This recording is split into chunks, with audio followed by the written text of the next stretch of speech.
Good evening. Welcome to the Tuesday, August 4th, 2020 School Committee meeting. We are here in the TES cafeteria. As always, these meetings are audio and video recorded, and tonight we're on Zoom also. I apologize for any audio issues. We'll do our best to speak loudly. At this time, I call this meeting to order, and we will start with introductions. To my left. Sharon Fairbanks. Natalie Barrow, Student Representative. Jeff Bowe. Robert Mullen. Mike Moran. Mike Flanagan, Superintendent. Ryan McMahon. Becky Stanton. Julie Guastucci. Anthony Tenarella. Joe Messina, Business Administrator. Mark Ranko, Assistant Superintendent. Could all rise for the Pledge of Allegiance? I pledge allegiance to the flag of the United States of America and to the republic for which it stands, one nation, under God, indivisible, with liberty and justice for all.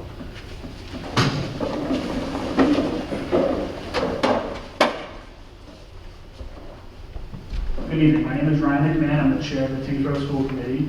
The public participation component is being conducted remotely, consistent with Governor Baker's executive order of March 12, 2020, due to the current state of emergency in the Commonwealth due to the outbreak of the COVID-19 virus. In order to mitigate the transmission of the COVID-19 virus, we have been advised and directed by the Commonwealth and local Board of Health to limit indoor public gatherings to no more than 25 participants per event. This meeting will provide a Zoom remote option for public comment during visitors' comments and questions. Participants who wish to be recognized during public comment need to use the raise hand feature of Zoom, and the moderator will acknowledge you and unmute you for comment. Please remember, per Tyngsborough School Committee Policy 1.21, participants should state their name, address, and are limited to 3 minutes. Please note that this meeting is being recorded and possibly aired live, and that some attendees are participating by video conference. Accordingly, please be aware that people may be able to see you, and that take care not to screen share your computer. Anything that you broadcast may be captured by the recording. All supporting materials that have been provided members of this body are available on the town's website unless otherwise noted. The public is encouraged to follow along using the posted agenda unless the chair notes otherwise.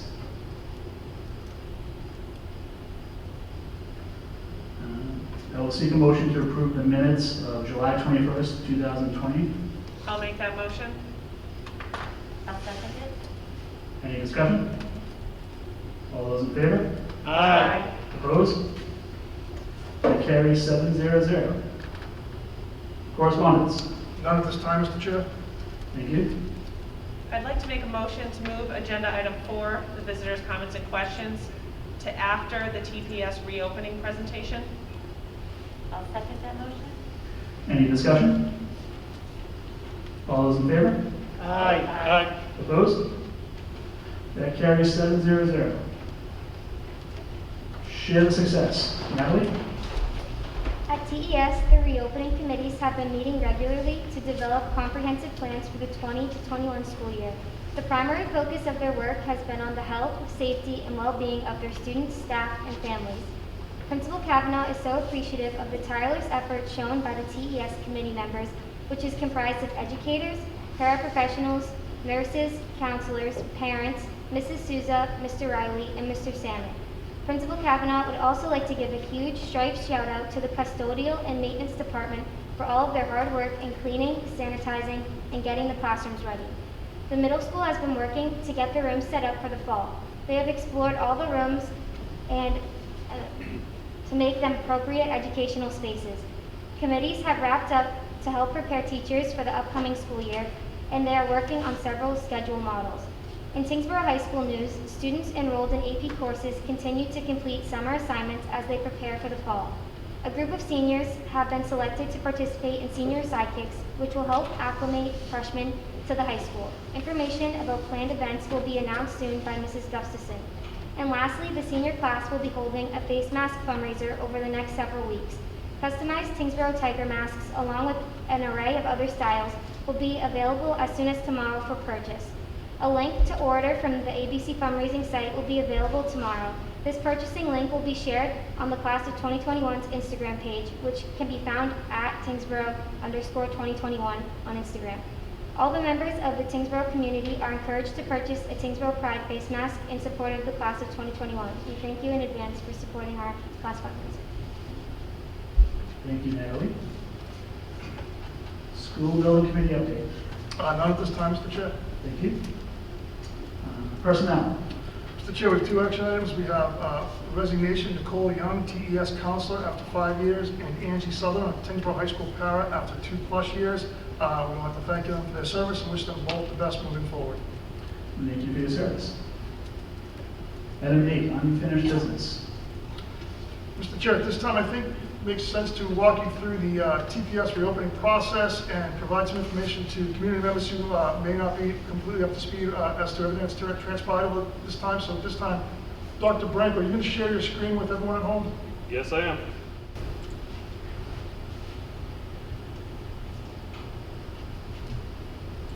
Are we there? Yep. Okay. So Dr. Branko, if we can go to the first slide, please.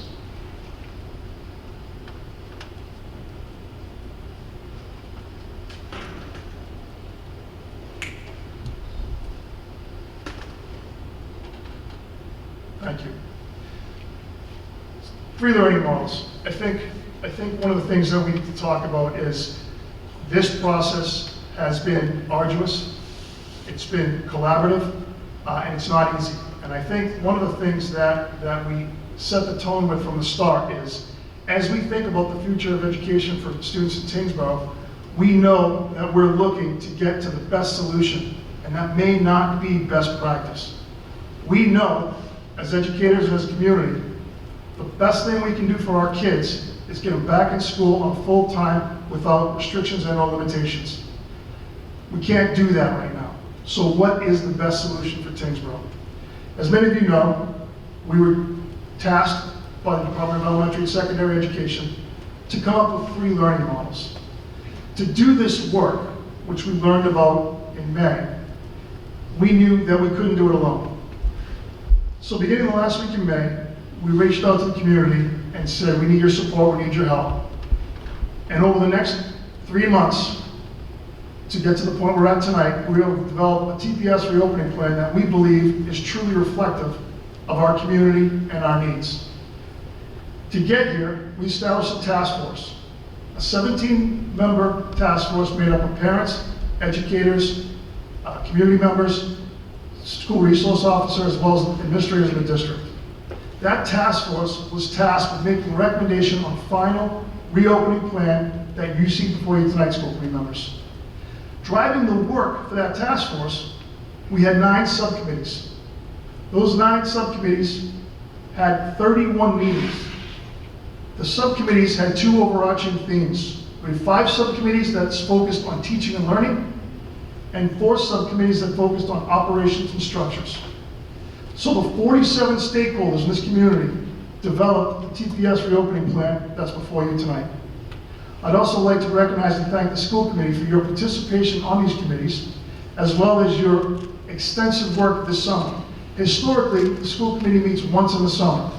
This is your 4th meeting as you've been involved, engaged, and preparing for this reopening plan throughout this time, so thank you for your support.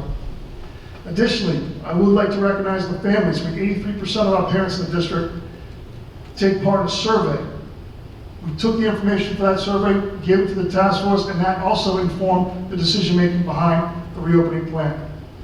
Additionally, the TTA, the Tyngsborough Teachers Association, had a survey of their staff members, the UNA, UNP members, and, UNT members, and that information also was shared with us by the president of the TTA. So that was another component and factor that led to this TPS reopening decision.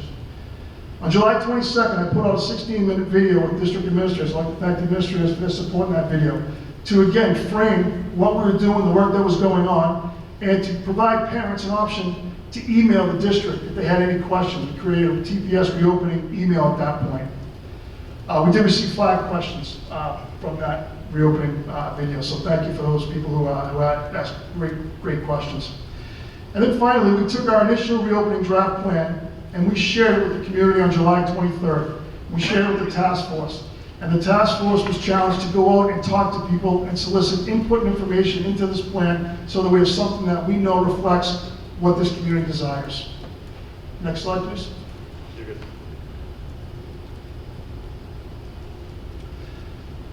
No good decision. We know that. It reflects back to the earlier slide where we talk about best solution, not best practice. We're going to make the best decision we can. There is no good one decision for public education in Massachusetts. We have to assess the risk on a continuum of bringing our kids back in a safe manner, bringing our staff back in a safe manner. So, how do we do that? Well, we need to look at several factors. Yes, there is a risk of COVID-19. We understand that. But we need to balance that risk with the potential other risks that our students are facing for not being in school. Loss of learning, the social and emotional impact on the students, some of our students who have nutritional insecurity, potentially dealing with loss of parental employment at home, some of our students who are lacking access to essential services, and of course the reduction and detection of abuse and neglect. These are all ways that we protect our kids on a daily basis beyond teaching and learning. Me too. So we need to balance, I could help too. we need to balance the risk on that continuum. In addition to knowing that there's no good decision, next slide please, Dr. Branco. We recognize and I have heard from the community that is influenced and has different perspectives and opinions about how we should reopen. I'm receiving research articles from CNN. I'm receiving research articles from Fox News. I understand that our community is a microcosm of the larger society and represents all perspectives and opinions. I understand that and I appreciate that. And no matter where you fall on that continuum, What the heck? we're going to do the best we can to come to a decision that's best for our students. My phone is like blowing up. Next slide, please. Just stop for a minute. My phone's blowing up. Dr. Branco, I'm going to pause to mute that person, please.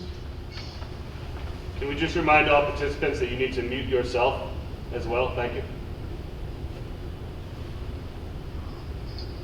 So, recognizing that there are many perspectives, opinions, beliefs about how to reopen, we as a district need to keep our decision grounded in both data and context.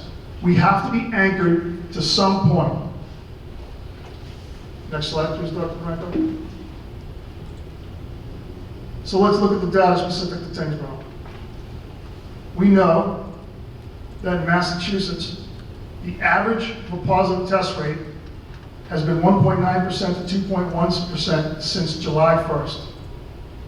In Tyngsborough, we know the 14-day average for positive test rate was 0.69% from July 15th through July 29th. That data updates each Wednesday. So that data is from July 15th to July 29th. We also know that there's a trend, a minimal trend, upwards. We know that there are new local hotspots. We know that today, at his press conference, Governor Baker mentioned potentially slowing down phase 3 of reopening. This is a fluid process, but we need to be anchored in the science. We need to come back to the data, and we need to be cognizant of it and monitor it regularly. Next slide, please. What we know is that the CDC has put recommendations out for every school district in the country to follow. And we believe in those recommendations and guiding principles because it's grounded in science and data. We know that the CDC is recommending 6 feet of physical distancing for all students. We know that they're recommending masks K-1 and requiring masks grade 2 and up. We know that the CDC believes it's important that as we develop schedules, we minimize the size of cohorts. We know that air circulation and ventilation in every one of our classrooms is going to be critical as we think about returning to school. And we know that the CDC is recommending 1 rider per bench and alternating seats. As we think about the DESI reopening plan, that was based largely in part on CDC information. Next slide, please. So let's provide some context. Based on what we know from the CDC, the first picture you see here before you is what a typical model classroom at Tyngsborough Elementary School can look like. Keeping in mind we're at 6 feet physical distancing. This classroom enables us to house 12 students and 1 teacher. You can notice along the front of the classroom, there is 6 feet of space from the board to the first desk. Along the hallway on the side by the door, there's also another path that is 6 feet wide. That is recommended by DESI to ensure teachers have the option to be 6 feet away if they have to be. So there's a 6 feet L in every classroom, 6 foot L in every classroom. Next slide, please. This is a model classroom at Tyngsborough Middle School. Again, 6 foot L in the front, 6 foot L down the right side of the exit door. This classroom is probably the smallest classroom at TMS. And you can see that this classroom would hold 11 students based on CDC recommendations. Next slide, please.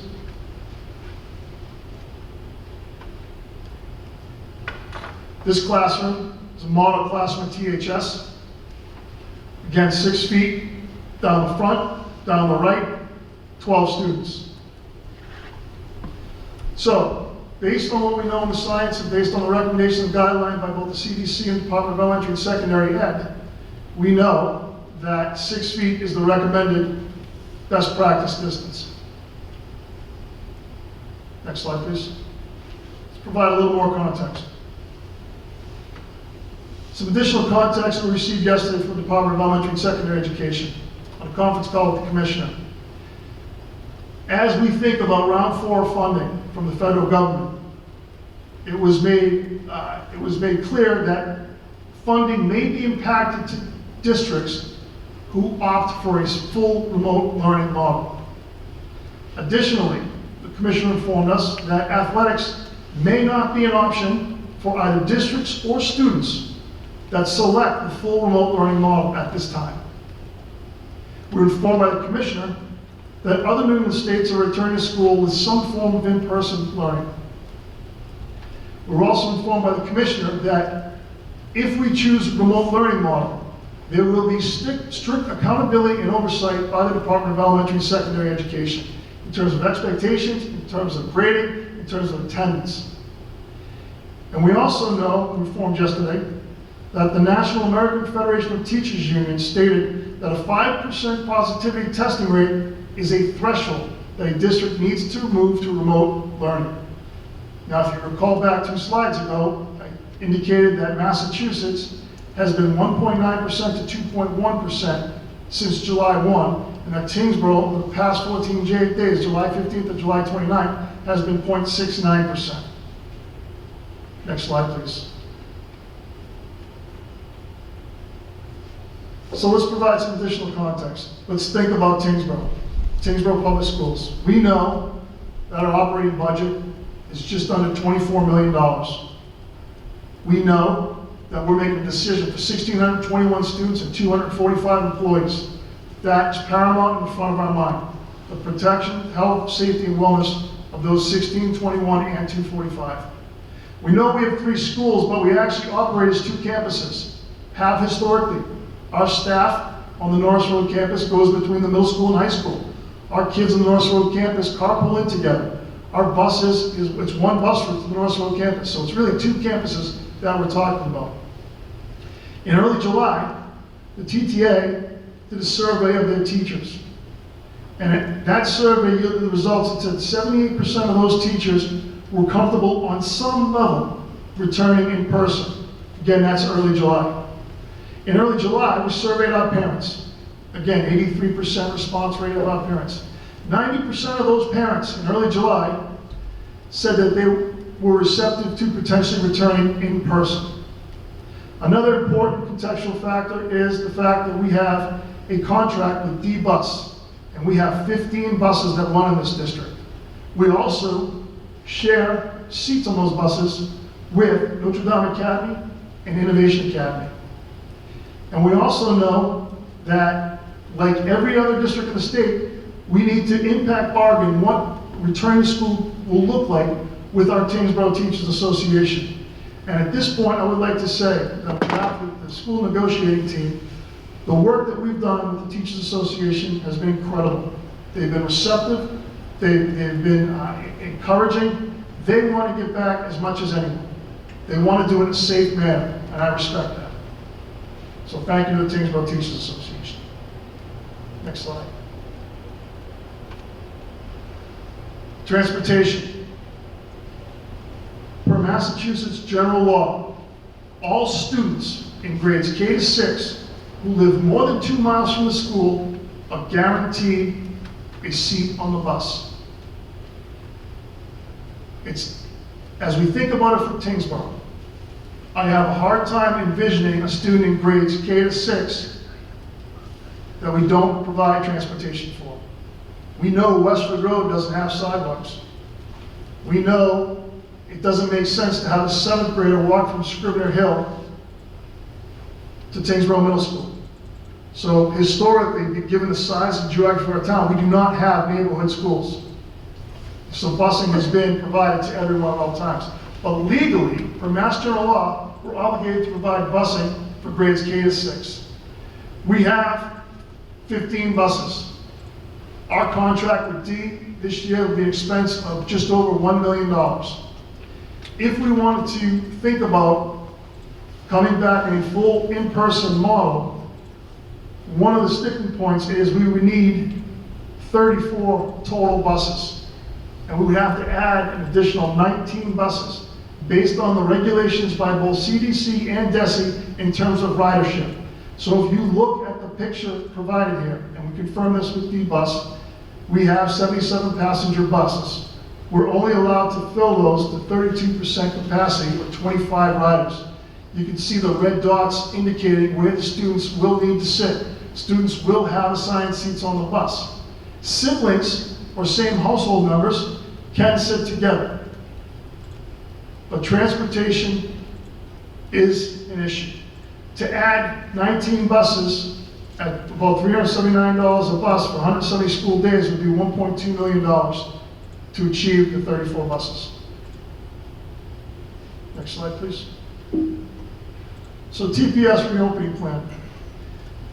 Commissioner of Education tasked us several months ago with coming up with a reopening plan in every district in the Commonwealth that reflects 3 models: a modified in-person model, a remote learning model, and a hybrid learning model.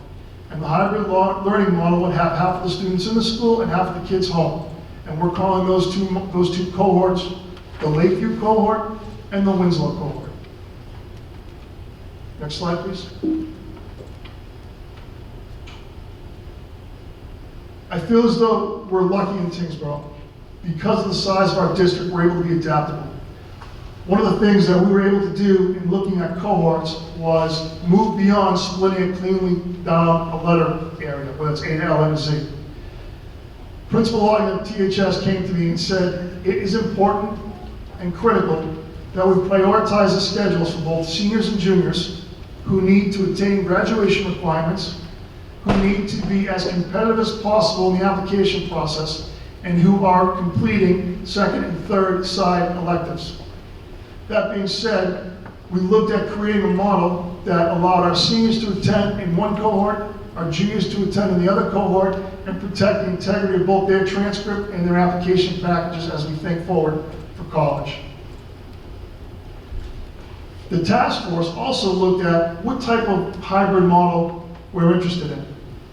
Many communities are looking at different models. I know local communities are saying, we're going to go with an A model and a B model. An A model will come to school in person for an entire week, and the B model will come the next week.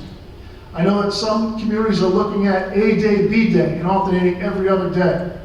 I know that some communities are looking at 2 A days, a remote learning day and 2 B days at some point during the week. We're at the point in Tyngsborough where we believe the best model, and again, this was driven by the task force, is to have a Monday, Tuesday in-person cohort. Wednesday, we will do remote for every student in the district. And then on Thursday, Friday, the second cohort will come in. Wednesday would be an opportunity for us to clean, deep clean, and sanitize the schools in between the 2 cohort groups. And again, that goes back to CDC recommendation of keeping our contact numbers down.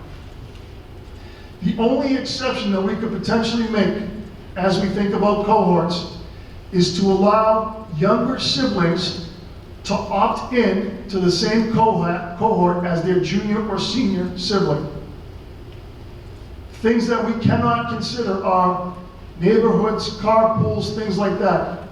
It would throw the numbers extensively. So let's go to the numbers. Next slide, please, Mark. So as we look at our cohort numbers, as we break it out, the top graph represents A to L and M to Z, split right down the middle. And you can see where the numbers land. The Lakeview cohort at THS would have 248, the Winslow cohort 188. Lakeview at TMS 204, Winslow at TMS 191 students. TES, Lakeview 387, Winslow 330. If we consider, which we believe is good for families, moving siblings and allowing siblings to opt into their older siblings cohort, we are able to create a senior cohort and a junior cohort to protect the integrity of their schedules and their academic program. We can then balance numbers out. The numbers balance out a little bit better, taking siblings into consideration, and I won't read all the numbers to you, but you can see them there on the graph. So this was the recommendation that came out of the task force. That being said, let's go to the next slide to provide more context. There are parents who will wonder, how many people is that put in the school on any given day? So when we did our survey of parents back in July, 90% said that they would send their kids. So we used 10% as the number of parents that would potentially opt out for remote learning. So here you'll see across the top what a modified in-person total staff or total humans in the building would be, 756 when you incorporate staff and take 10% off the students.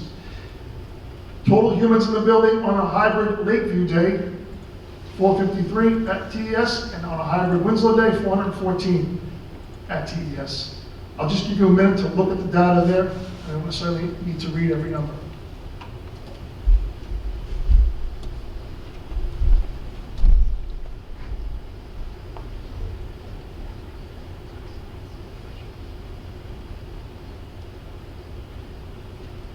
So let's move to our reopening assessment. Tyngsborough School Committee has a very difficult decision to make tonight, and I think these are the important factors we need to consider. We need to think about teaching and learning. We need to think about transportation, staffing, physical plan, and viability. And we need to think about all of these factors in the context of doing what is safe and healthy and best for our students.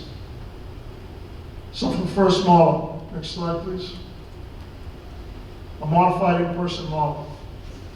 Teaching and learning, this is attainable. This is the closest model to traditional schooling with an increased focus on health and safety in the classroom. Transportation in this model is difficult. Given the number of students entitled to transportation under Massachusetts general law, we require an additional 19 buses for $1.2 million in order to adhere to current physical distancing guidelines on those buses. This will also require the school committee to vote to eliminate transportation for grades 7 through 12 and all K-12 students who live within 2 miles of the school. This would need to happen in order to reduce ridership from potentially from Innovation Academy and or Notre Dame. Can I interrupt for a minute? Yep. Someone on the Zoom is putting scribble marks on it, and it's distractive to the rest of the people watching, so I'd ask that you stop it. Thank you, Mr. Moran. We're actually tracking all participants at this time, so we just want to remind everybody that these are recorded and we are collecting data on these presentations, so we ask that everybody be as polite as possible through the presentation. They're also putting like dollar signs on certain slides. Thank you. Thank you. Staffing. To maintain physical distancing as recommended by the CDC of 6 feet, we would minimally need to add 70 teachers across the district. Approximately $48,000 a teacher, that's an additional $3.36 million to the budget.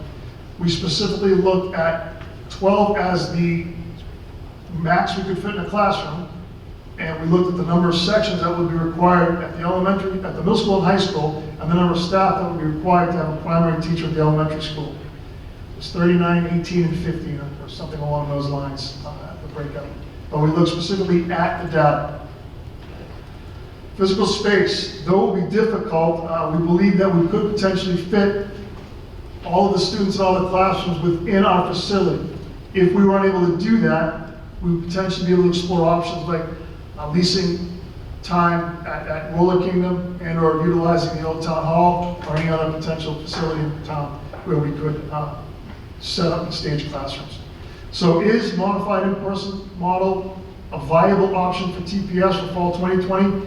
Yes, it is, but it's contingent upon our FY21 budget, and it's also contingent upon bus availability. And a preliminary phone call with D-Bus, we're led to believe that there are no buses available. D absolutely has no buses available, but buses throughout the state are a difficult find right now. The next learning model, remote learning model. This model is attainable. It would absolutely include stronger expectations related to attendance, participation, work completion, and grades. Professional development would also be crucial for our staff and be critical to the success of this learning model, but we believe this is attainable.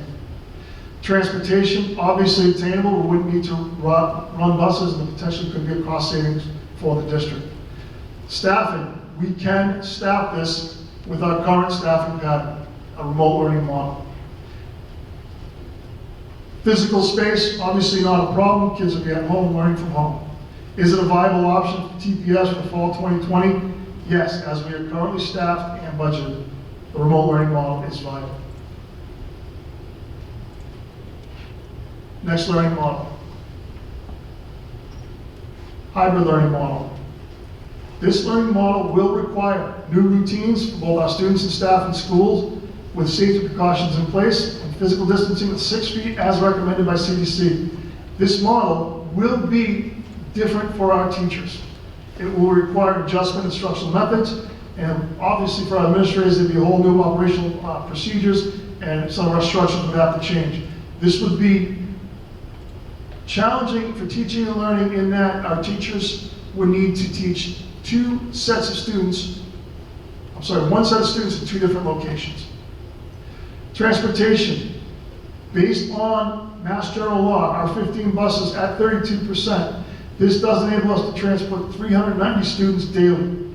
Seats will still be needed for Innovation Academy and Notre Dame. We don't have those numbers yet, but given the number of student drop-offs, we believe we can accommodate all of our students in a hybrid learning model. Staffing, I talked earlier about how we share staff on the Norris Road campus. We would have to redeploy several staff members throughout the district. As you recall, about a month ago, the school committee voted to not run preschool this year, given the uncertainty of the school year.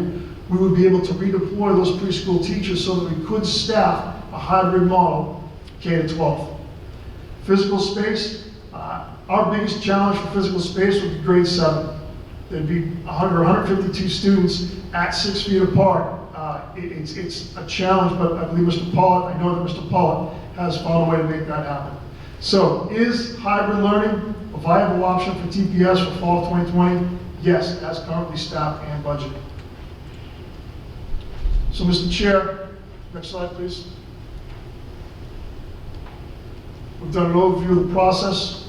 We've talked about the assessment, we've talked about data, we've talked about context, and we've laid it out. I'm happy to answer any questions the school committee has at this time. And we have the administrators in the room who are experts in certain areas, and they're more than welcome to come up and answer questions as well.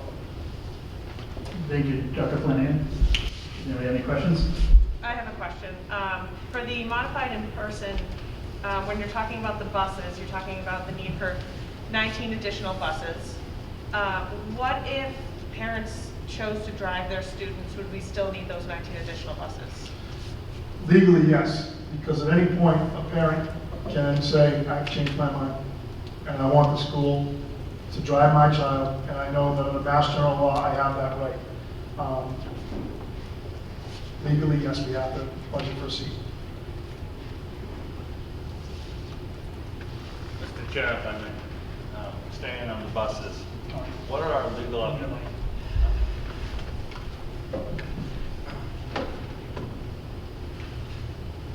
Staying on the bus topic, what are our legal obligations to innovation? So Mr. Tenerola is asking what our legal obligation is to innovation in Notre Dame Academy? Got it. Okay, I'm going to defer to Mr. Messina on this question. Thank you, Dr. Flanagan. So legally, we have to provide the similar service to the Tyngsborough residents that go to innovation and Notre Dame that we provide to Tyngsborough students in our schools. We have no obligation to. So Mr. Messina, if the Tyngsborough School Committee voted not to provide transportation for students in grades 7 and 12, we do not have to provide transportation for innovation students and Notre Dame students grades 7 and 12. Correct. Whatever we do for Tyngsborough students, we can do for innovation in Notre Dame.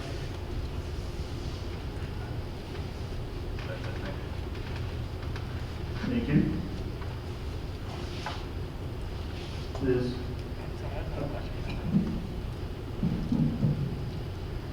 For the modified in-person, you noted that we would need an additional 70 teachers. Yes. Are those teachers available in the market? Like, how difficult is it to just identify the teachers? Not even talking budget aspects, just identifying the qualified candidates. Yeah, so that's a loaded question. I don't know. I honestly don't know. You know, some jobs are certainly more difficult than others. You know, if we're looking for an elementary teacher, generally we get a pool of candidates. If we're looking for an AP calculus or physics teacher, that's very difficult. So it would depend on how class assignments broke out, what the student electives were, which we also have another unknown. We don't know what staff potentially may not be able to return to an in-person learning model, so that could potentially impact hiring as well. So, I'm not trying to avoid your question. Certainly 70 is unheard of. The most we've ever hired in the year I've been here, I would say is probably half a dozen, maybe 10. So 70 is certainly unheard of. But if that's the model, we'll find a way. We'll find a way. I'd like to go back to a busing question. I'd like to go back to another busing question. Given the state of emergency with the COVID-19, has anyone explored with DESE any type of exemption for not having 19 buses additional, and exploring what Becky was talking about, which is having the parents help with the busing issue? So I would say that this guidance comes out specifically because of COVID-19. So this guidance from both CDC and DESE is specific to that. Have we explored parent drop-off on a regular basis? No. We can, but again, we're obligated by Mass General law to have a seat on a bus. If at any point a parent says, I want my child on the bus, you know, and as, you know, I have a hard time as superintendent saying, yes, we'll knowingly not follow Mass General law. So that's something that I'm concerned about. Dr. Flanagan, following along with Dr.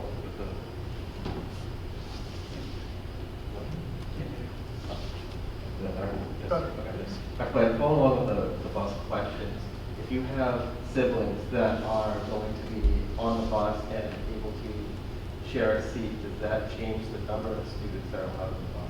Yes, potentially. Yep. Siblings and people who live in the same household can share a bench. So, Dr. Flanagan, it's my understanding that Lowell is now providing a choice for either in-person or remote learning. I know some folks at home are wondering, why can't we do the same? So, it's not that we can't. think it was, I think it's that we had 47 community members attend 36 meetings over the past 3 months to land on a hybrid learning model that provides synchronous learning on the 2 days that we're not in person.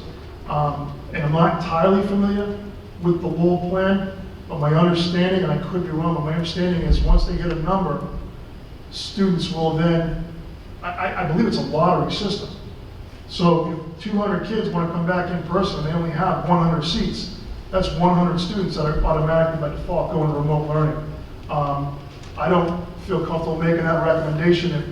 If parents want their students back in some manner, I want to give those students the opportunity. We talked about the continuum of risk at the beginning and weighing all of those external and emotional factors of a student at home against the risk of coronavirus.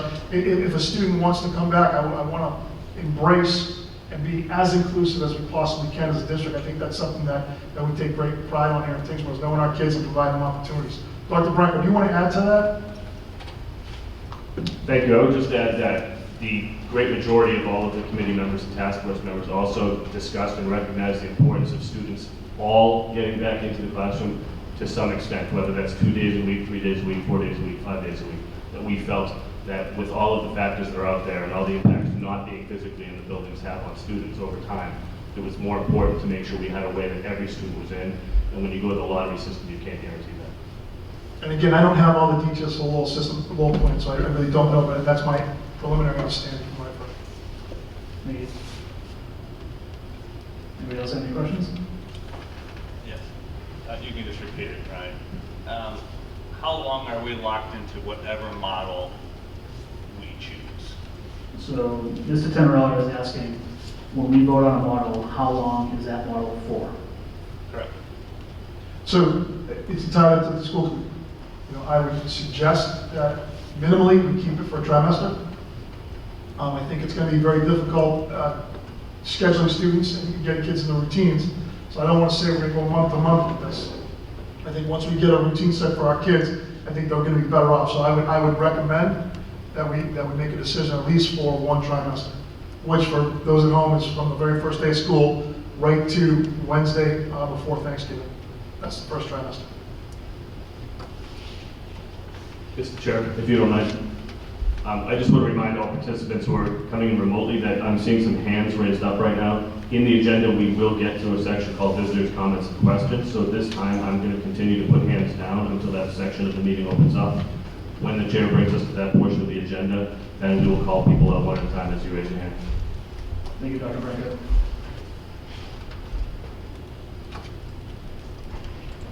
Mr. Chair, and when will the next survey be going out?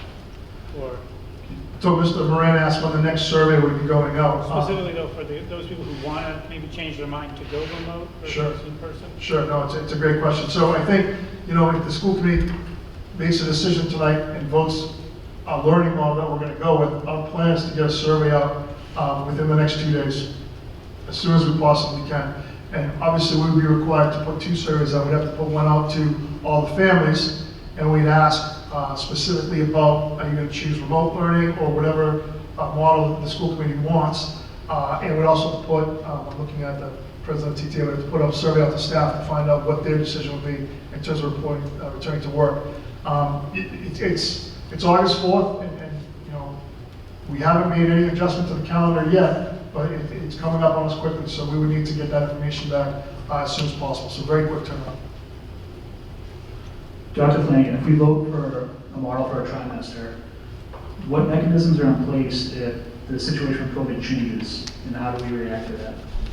So it's a great question, thank you. So I don't want to disclose too much information, but we are working very closely with the Tyngsborough Teachers Association, and we have a health and wellness committee that will assess and evaluate all of the trends, all of the data on a weekly basis. I believe our plan is to have some kind of dashboard information available on our webpage so that people know that we are following it as closely as we possibly can. We also have tremendous relationships with the Board of Health, our head nurse, Michelle Riley, the Director of Nursing, Director of Student Services, Sarah Lowenzik. They have a great relationship with Carrie Hoon. So it's an easy phone call. So we are monitoring it very closely. And like I said, I think we all know how fluid this situation is, so we are on top of it. Thank you. Can you also discuss sort of the reasoning behind why we had to provide 3 different plans to DESE?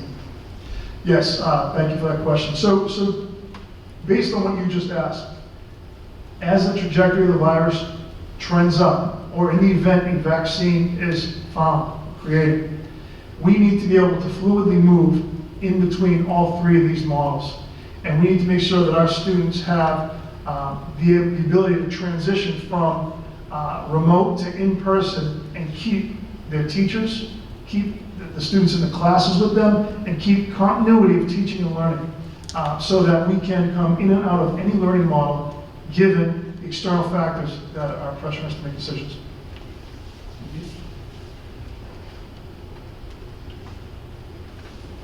Mr. Tenero? Do we have an update on our Chapter 70 funding and our overall town budget if we're looking at possibly spending money on buses or other expenses with teachers? Mr. Tenero is asking about the status of Chapter 70 funds for the upcoming school year and how that would affect our budget. So it's a great question, thank you. So last week we received preliminary information that local revenue and Chapter 70 would be level service for this year. And I actually believe there was an article in the Wall Sun today about this that said for Tyngsborough, we're still looking for a complete level service budget.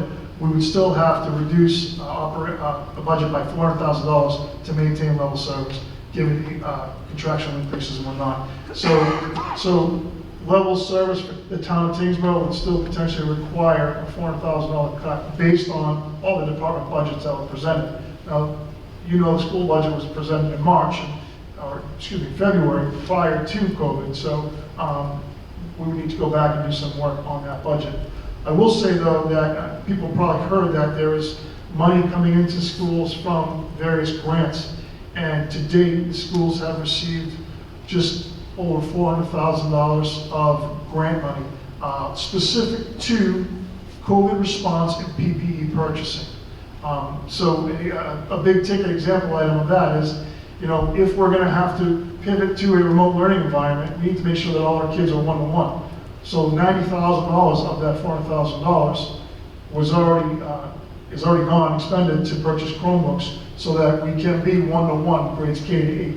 And we still have our BYOD program at the high school. So the money comes in, but as we start thinking about setting up classrooms and purchasing sanitizing equipment and what that looks like, it goes quickly. It goes very quickly. We're also required by the Department of Elementary and Secondary Education to have 4 months worth of PPE on site for the first day of school. So that was another significant expense to the district, and we have secured all that, and it's on campus now. So they are giving us money, but the money is specific to preparing your schools to get kids back and staff back as safely as possible. More of a learning question. What would remote learning look like? I imagine, I hope, it would be far different than what we saw at the end of last school year. And after that, what would a hybrid model look like? How does a teacher teach in person and remotely at the same time?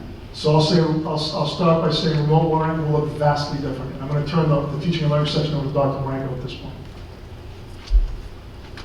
So in the plan, you'll notice the biggest difference in the remote learning this time is that we are ramping up stronger expectations related to attendance, participation, work completion, and grades. The first time we did this in March, we were clearly reacting. Now we've had plenty of time as a school district to plan accordingly and be proactive in this model. So this model will mirror to the best of our abilities the in-house programming that students will get. There'll be 2 types of remote learning models, one that will be taught by teachers from our district, and there'll be another model which will be a remote model that is going to be called a solution partner model, where we'll be partnering up with other providers in the case that we don't have teachers who are the right fit for those classes or those students. So it'll be a blend of one or the other, but students will log in synchronously at the exact same time, they'll follow their schedule, and we'll find ways to give them lots of authentic experiences so that they're not logged into a computer staring at a screen for the entire day. But really it's about the time of day, the accountability for attendance, and doing legitimate schoolwork with grades. So on a personal note, I'm sure many parents have the same question. I believe my daughter can handle it. I know my son cannot sit in front of a Chromebook for 6 hours straight. And how does he do remote learning and not be penalized for not being able to sit there for 6 hours? Because I don't think that's a fair expectation.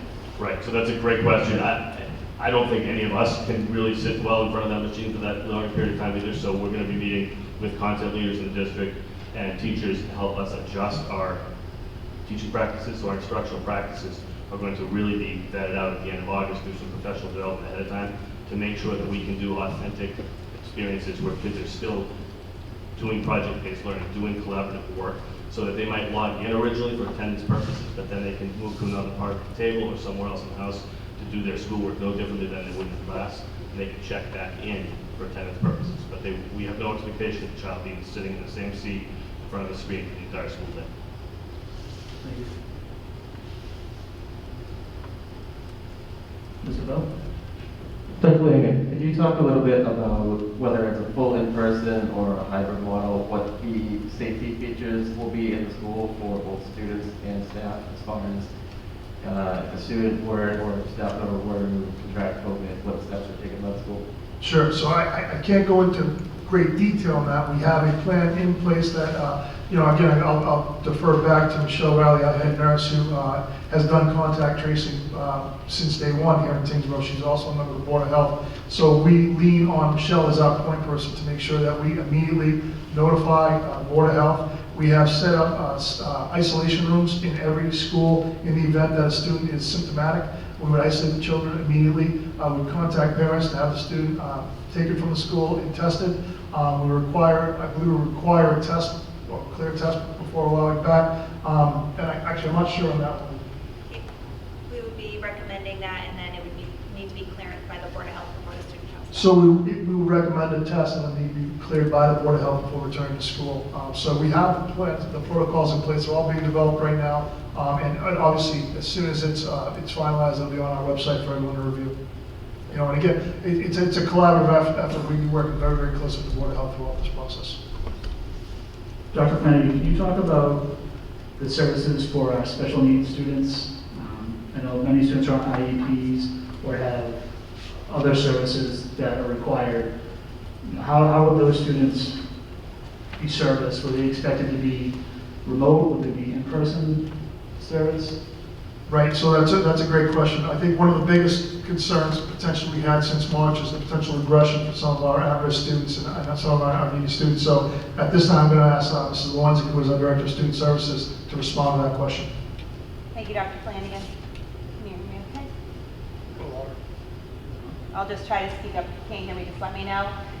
We absolutely will be looking at, regardless of the model in which is approved tonight, prioritizing our students with critical needs. So we'll be looking very closely at different cohort models and making decisions in regard to prioritizing the amount of time in which students will be coming back into the building in person for services. Thank you.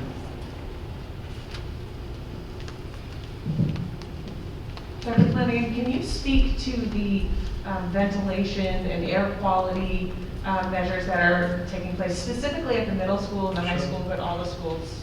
Yeah, so one of the things that, again, I don't want to tip too much, but it's public information that the Massachusetts Association is really concerned about air quality, and we are concerned about air quality as well. So we have brought in a specialist from Train, who is our subcontractor, to look at our HVAC systems, and they will be giving us a detailed assessment within the next 2 weeks about air circulation, ventilation, and things that we can do to improve it or to make sure that it's okay for return to the school. Additionally, Mr. Cimentelli, Dominic Cimentelli, the Director of Facilities, has done a great job working with the middle school staff and Gary Compton at TMS. We want to ensure that every window at TMS is operational. As those of you in the community know, TMS was built in 1968, it's an older school, so to ensure proper ventilation is critical. So we are taking those steps right now. And honestly, we're at the point where fix the window, it doesn't have to be the prettiest thing in the world, but it's got to be functional and operational.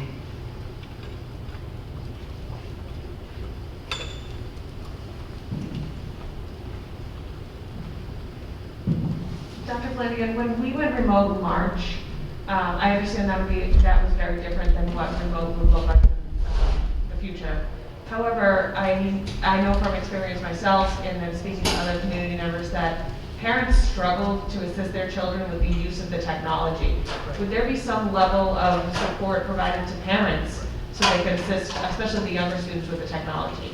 So that actually came up during one of our technology committee meetings, and I think one of the things that we're talking about is creating videos, how-to videos, YouTube videos, and potentially having parent information nights so parents can come in and really learn how to live in Google Classroom.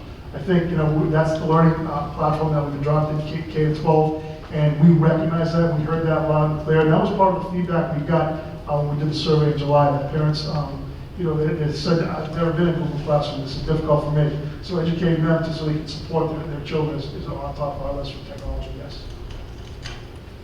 Dr. Flanagan, we're going through all these safety protocols on the buses and in classrooms to ensure we're not transmitting COVID.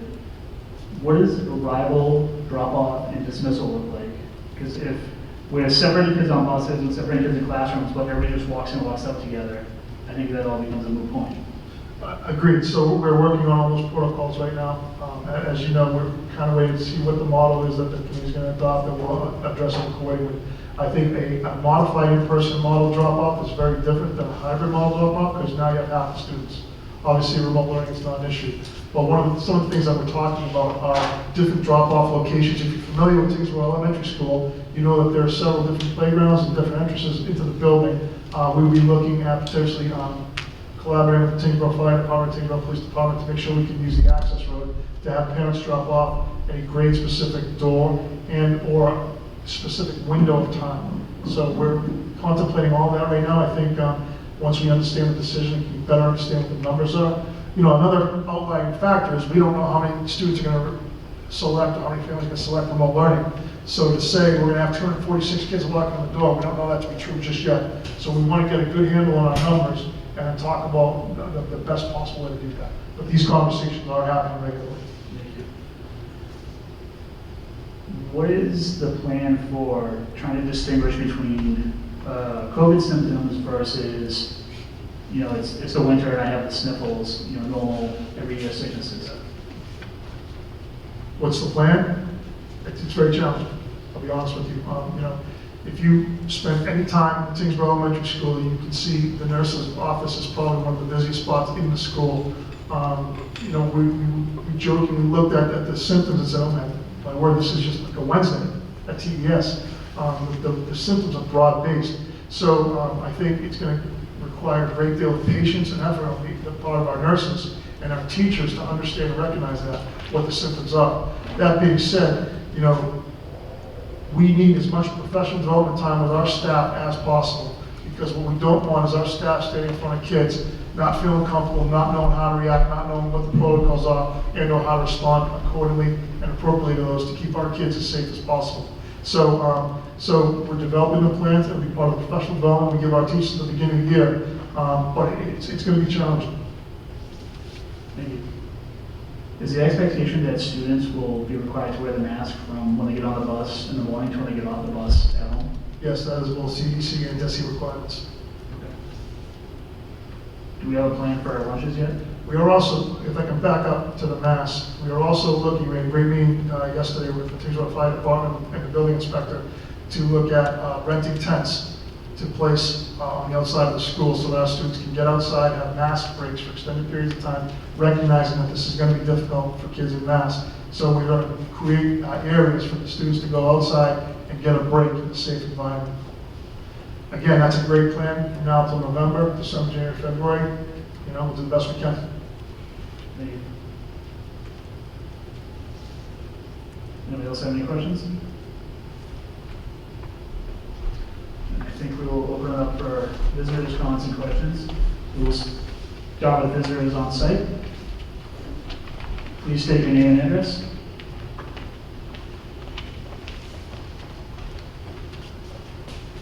Hello, good evening. My name is James Robson. I've taught in Tyngsborough High School for 17 years as an English teacher. I'm also the Tyngsborough Teacher Association president. This is the only district that I've worked in, and I love working here, and nearly all of that has to do with how great a town this is. We're great because we have parents who are involved in their children's education. Parents who demand excellence in the instruction their children receive. Parents who will do anything to help their children be successful.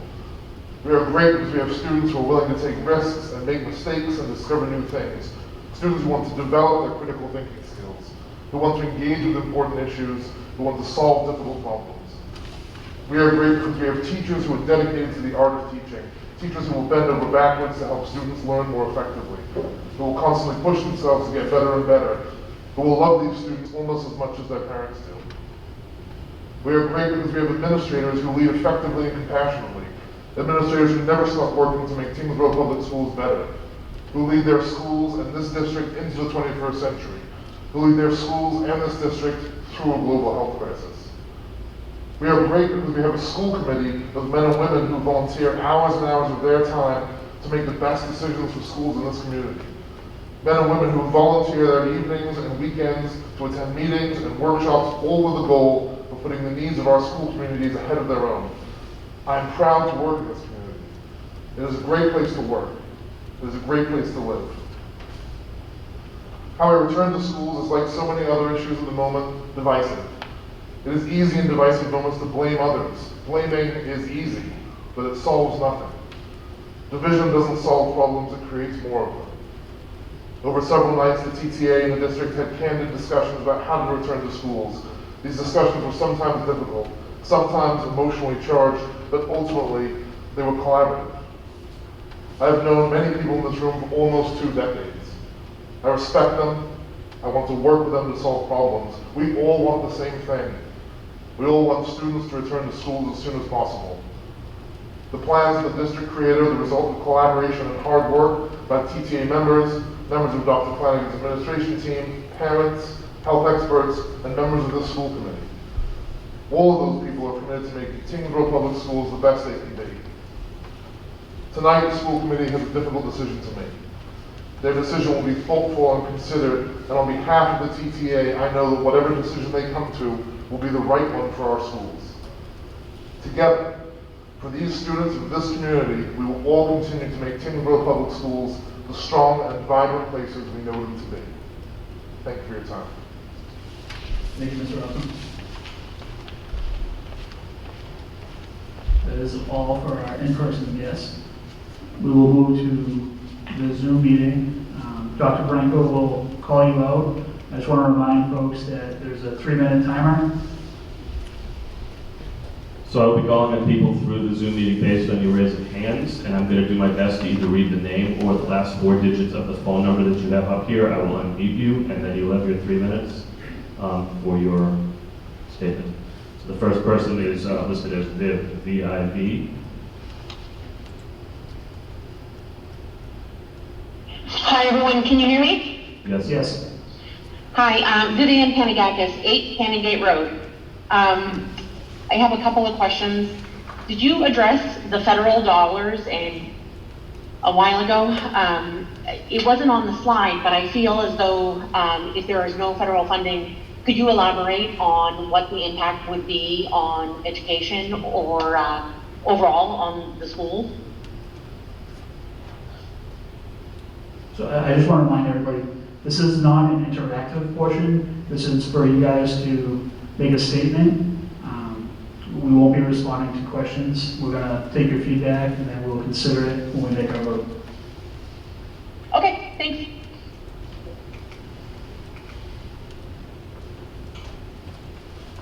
Thank you for your time. I'm looking at Rebecca H.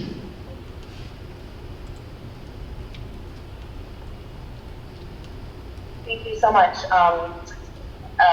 I understand now that you just addressed that this is not interactive or a response, so I will just tell you that I'm interested in learning either via email or whatever way that you'll follow up, particularly about whether or not children would be, with a little laser thermometer, taking temperatures prior to entry of the bus, which would be en route of school, so before they enter the building. That's just what I'm interested in learning more about. Thank you.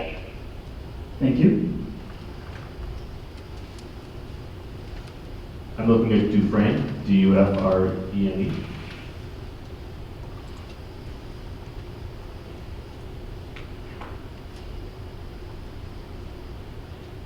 Yes, this is Brian Duprin, 172 Scribner.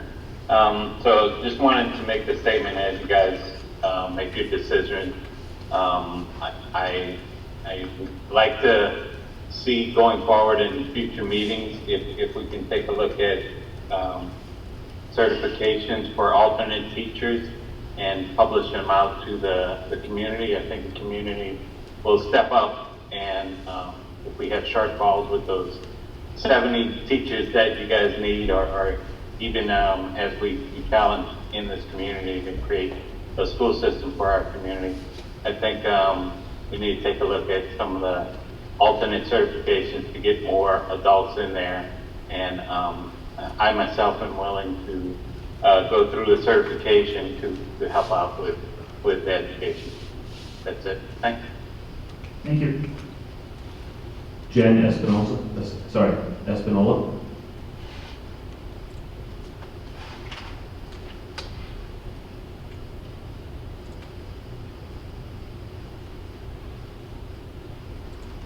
Won't let me unmute myself. Yep, I got you. Oh, there it goes.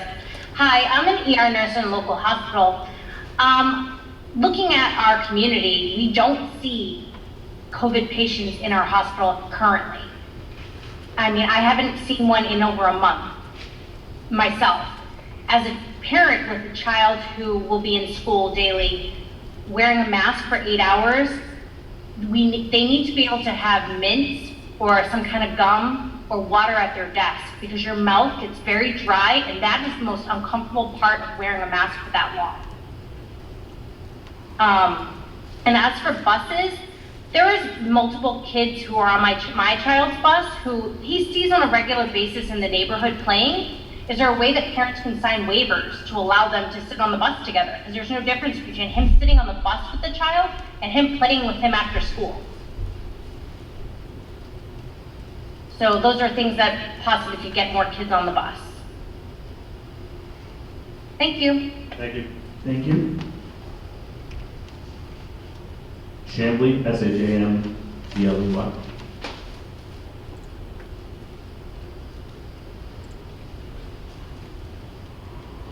Hi, it's Will Chambly. I was just concerned that we still should be able to make sure our kids can follow through the honors tracks and the AP tracks or the cohorts. Reading through the initial plan, it looked like that may be a challenge, but I'd like to see, as much emphasis as possible given to those kids who do want to maintain a high academic standard to try and be able to achieve that.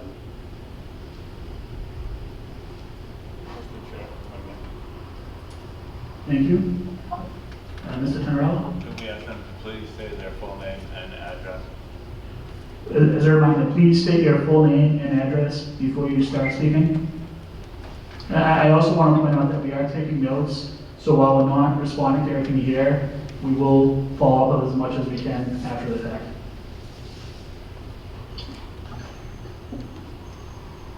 Nicole.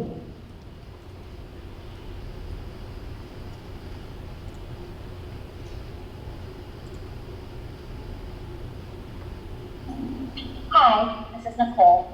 I just wanted to say Would you mind I stating your full name and appreciate address, please? everything that you guys have been doing. You've been working so hard on putting everything together for tonight, putting the slides together, putting all this work in, so much effort, and it is extremely appreciated by many of us. So I just wanted to let you all know that. Thank you. D'Angelo. Hi, Dave Angelo, 7 Kristen Way, Tyngsborough. I was wondering if I could get some feedback on why none of the plans were presented with the minimum 3-foot DESI option that is still tight, and why that wasn't discussed, and whether or not that was voted on by the school committee. That's it. Thanks. Thank you. Kara Drew.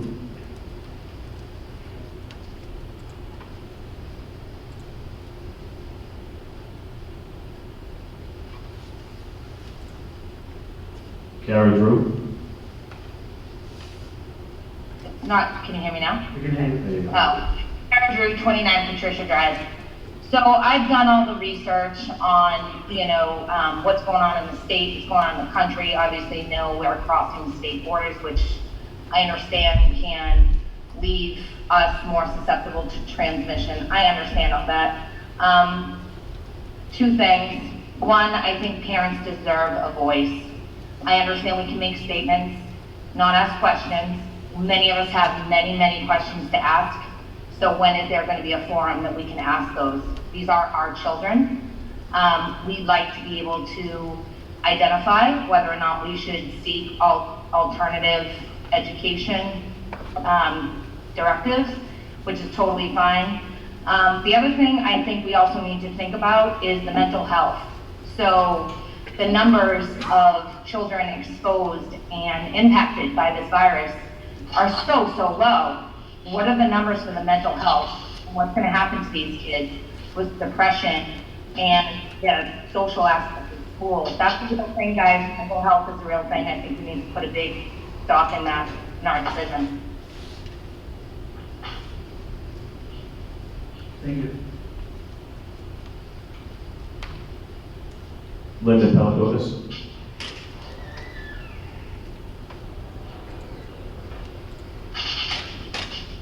Hello, thank you. Linda Pelacuda, 36 Jocks Road. I'd also like to thank the folks here who have put all their time and effort into this plan. It's very clear that a significant amount of work has gone into it, and I thank you for that.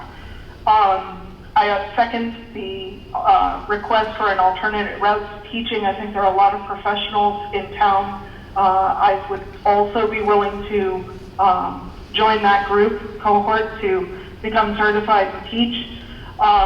And the third and probably more important topic that I have a question about or would like an answer to is, given the well-documented nature of this virus, that transmission is possible before any symptoms are presenting, is there any consideration that the committee or the town has taken to regular system-wide testing of the students in the schools?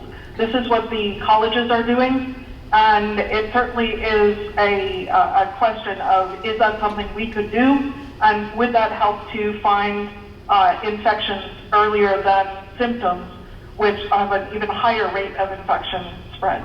Thank you. Thank you. Lauren Donovan.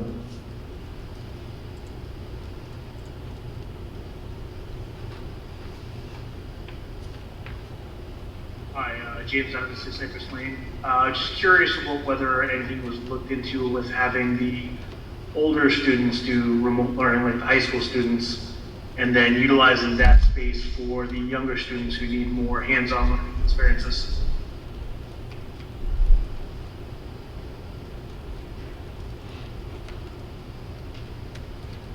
Greg Kozorek.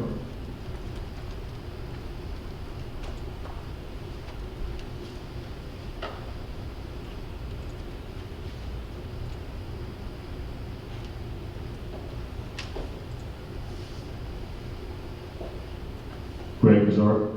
Hi, this is Greg Kozorek, 22 Beverly Road. Just looking or something that may would sway my vote if I was on the school committee was, this is Greg Kozorek, 2 Beverly Road. I just wanted to see if there was more information on the grading policies, because I have 2 older daughters, high school and older, middle school, going into high school, and the pass-fail really didn't seem to work. You alluded to the fact that it may go back to normal grading, but would like more information on how grading will be done, especially with a daughter going into her senior year and how that might affect colleges and things of that nature. Thank you. Thank you. G. Hurley. Hi, my name is Gail Hurley, 3 Trinity Drive. I just had a quick question with reference to pre-K learners that are on IEPs. I was just curious what type of accommodations were made for those kiddos, and he was on remote learning like all the other kids were, and it was very difficult, if you can imagine, for a 4-year-old. So I'm just curious if there'll be any offerings for in-person learning for those kids. And thank you for all your hard work. Thank you. Jason, Julie.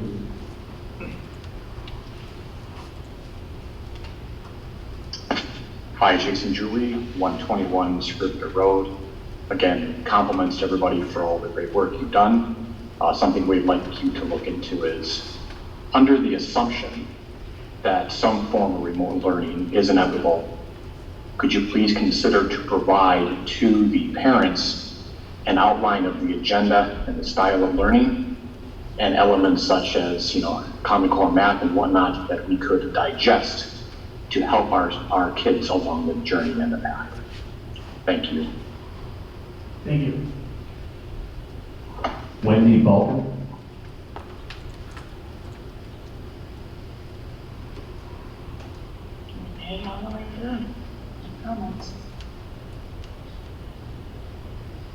Wendy Balkan.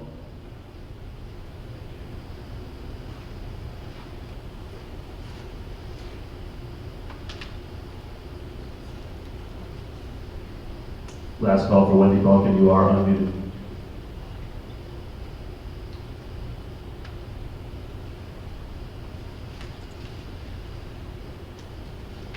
Can you hear me now? Yes. Can you hear me now? Yes, we can hear you. Okay, thank you first of all for being patient. I don't know what was happening. The consideration I was hoping the school would take in this would be if a family has multiple children, like I have 3 children in the middle and the high school, is maybe if you're going to do the alternate days with remote learning, a potential possibility of keeping the children on the same rotation schedule and what I was reading. So it's just something I was hoping that they could take into consideration when they're doing the days off and days on if they go that route. And again, thank you guys for everything. Thank you. Caroline Lord.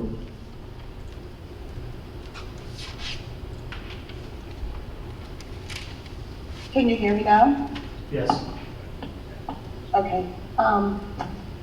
Caroline Lord, 5 Bridge Road in Tyngsborough. I worked as a paraprofessional for 17 years in our school system. I realize we haven't made a decision yet on which model that we're going to follow, and I know that budget is up in the air. But the paraprofessionals have been told that if Tyngsborough goes to a remote learning model for, quote, any length of time, the paraprofessionals will be furloughed without pay. Paraprofessionals are not teachers' aides. We don't work for the teachers. We work with the teachers for the students, so that all students, not just students on IEPs, can access the curriculum and reach their best potential and have success. Not everybody learns the same way or in the same length of time. Our job as paraprofessionals is to reteach, practice the material, and with the approval of the teachers, modify the material until a student reaches success with that particular content. You could say that the special ed teachers can do this, but the special education teachers are stretched to the limit already with planning, teaching, writing IEPs, testing students. Taking away 20+ paras and putting their work on the special education teachers is not prudent in my mind. In this time of inconsistency and unpredictability, where families are faced with the increased stress of trying to work, childcare, possibly unemployment, and everybody has the fear of becoming ill, and now we're going to top it all off with remote learning with the increased accountability, I feel paraprofessionals have a role by being that consistent and predictable asset to Tyngsborough families. We are trained to meet students' academic as well as social, emotional needs. I ask you to please consider not furloughing paraprofessionals in the remote learning model, as we are a valuable resource to the students and families of Tyngsborough. Thank you. Thank you. Mr. Chair, if I could just make a point of clarification. I know we're not engaging or responding to everything, but I do want to clarify the statement that it's never been said directly by this administration and or the school committee that if we go to remote learning, paraprofessionals will be laid off. What was said was if we go to remote learning, we need to look at the current staffing pattern in the district, administrators, paraprofessionals, teachers, custodians, admin assistants, everyone, and make the best financial decision for the district. No single employee group was isolated or singled out. It's a consideration that has to be taken to be a fiscally responsible district. So I apologize that it got out in that manner, but in no public forum was it ever presented that we are looking at one employee group solely. Thank you. Thank you. Suzanne Henderson.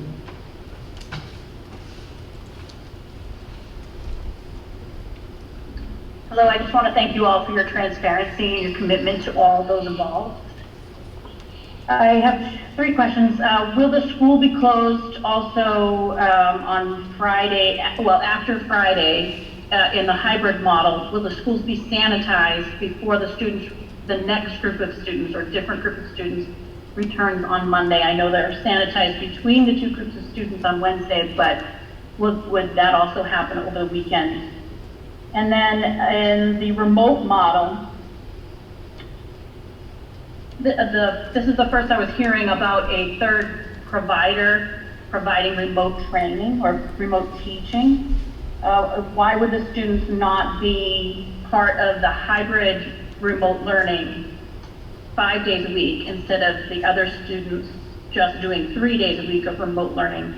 Why would the remote learners not be in the same classes, just participating 5 days a week remotely?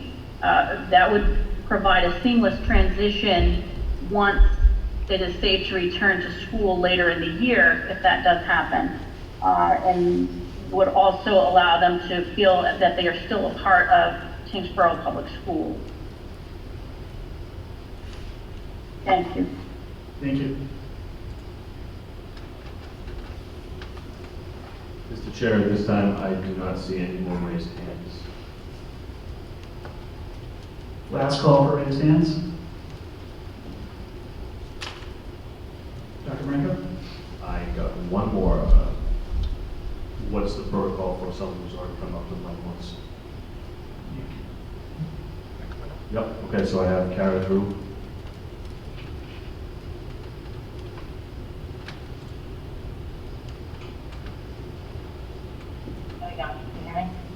Yes. Just a statement. I know across towns, many are providing the Chromebooks or whatever technology there is. If we go 100% remote and we lose federal funding, that's something to think about. You cannot remotely teach a child who isn't equipped with the proper equipment. So just food for thought. And Wi-Fi and all that jazz. Thank you. Thank you, guys. Jen?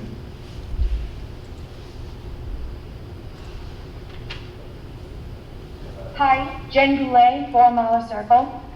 I'm just wondering if we have any data on the effectiveness of remote learning. I know I have data from my own 2 kids, and they did extremely poorly. There was no education, there was no learning for 3 months. So I'm not sure why we're looking at this as an alternative to an in-person model. What you're saying to me sounds like busing is an issue and space because of the 6 feet. So we're ready to shut our doors down because of those 2 issues. So we're going to do a hybrid class or schooling day. Maybe we should look at a hybrid busing schedule. The 6 feet, 3 feet, I'm still stuck on that. DESE, Department of Education, says 3 feet is acceptable. So that is still something that I'm really upset about. Because with 3 feet, we can get 18 kids probably in there. We can do classrooms. We don't have to hire more teachers. And my children and the children of Tyngsborough will get a proper education, an effective education, their social emotional development, their mental well-being. We need to think about all these things. We're quick to say hybrid. We're quick to say remote. In this town, we have 1% of COVID cases. 1%. Let's think about that. Not deaths, not hospitalizations, cases. In Massachusetts, it's still less than 1%. And yet, we're closing our doors down to these kids. We can take all the time to open up gyms and hair salons and restaurants. yet we can't open our doors to kids the right way. Because again, I don't see the data that shows remote learning is effective. And I only can, well, I shouldn't say that. I have my 2 kids and I have friends that said it is not effective. Their kids did nothing. And you know what? I want to know, when the kids do not do anything and we're grading them, what's going to happen?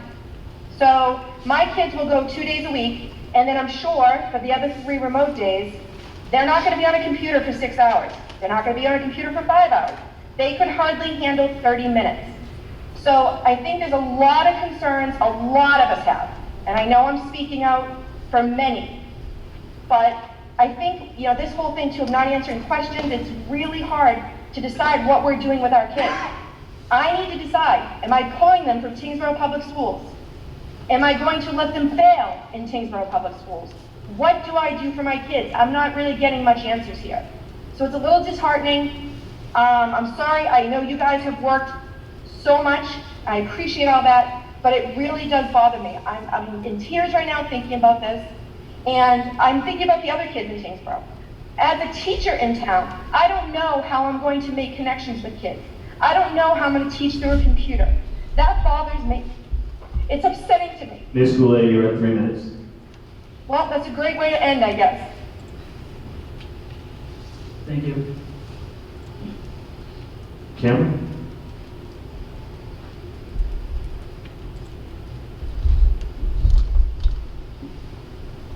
Kim Rouse, 16 Michigan Road. I just wanted to clarify that if we go with the 6 feet distancing, either hybrid or full in, if we get the 70 people and access to Roller Kingdom, woohoo! Then when someone does get a positive diagnosis, then all of the kids in the class are not, and the teacher is not considered close contact, and they wouldn't have to quarantine for 14 days. I'm hoping that's correct. I know just one town over in Westford, a baseball player got a positive test result, and his whole team had to quarantine for 14 days. So if we do the 6 feet distancing, I just wanted to clarify that we would not have to do the 14-day quarantining for the kids in the class if someone gets diagnosed positive. Thank you. Lucia's phone.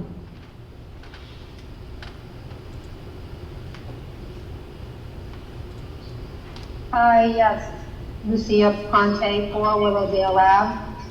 I was just wondering who's going to make the decisions for the kids with the IUPs and the 504s to go back to school.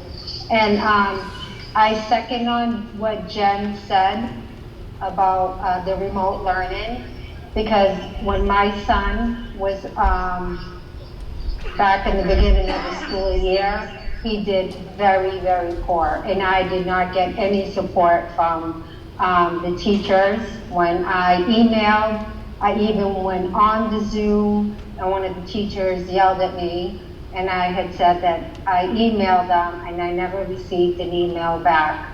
So I'm just wondering what kids with the 504s and the IUPs get picked, because my son did not do well with the remote learning. Thank you. Thank you. D'Angelo?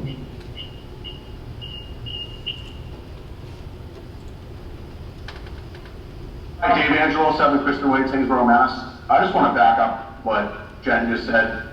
Am I muted? No, we can hear you. Back up what Jen just said. You guys are leaving a huge portion of this equation off the puzzle by not presenting the 3-foot DESI option up on their website. How that wasn't presented is a travesty. It may have not solved all the problems, but it absolutely closes the gap. And I don't think it's a mistake that you guys aren't taking questions tonight. I think it's just wrong. That should have been presented. And I feel that the parents have not been heard in this. Thank you. Danielle Dern.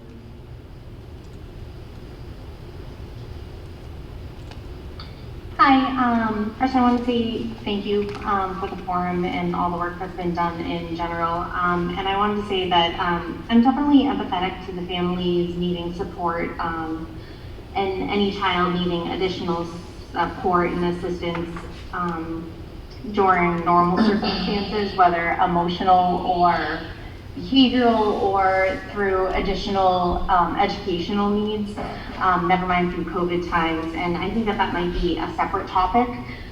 But I am a nurse. I'm a behavioral health nurse and a medical nurse. And I do have to say that I think that this hybrid model definitely addresses both the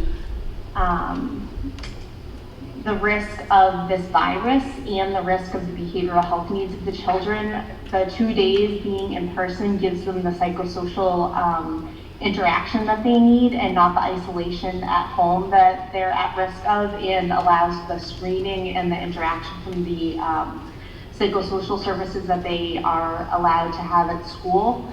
But also the 3 feet distance is not what the CDC recommends. And you'll notice that the 3 foot distance is not what was originally what was put out. It's what came out after a lot of bullying came out by parents that didn't like what originally came out.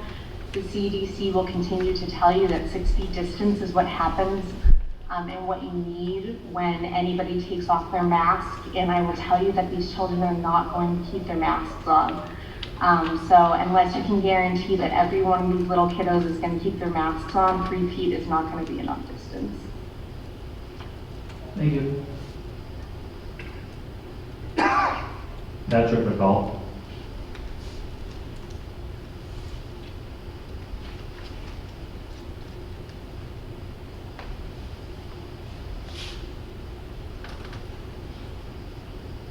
Patrick.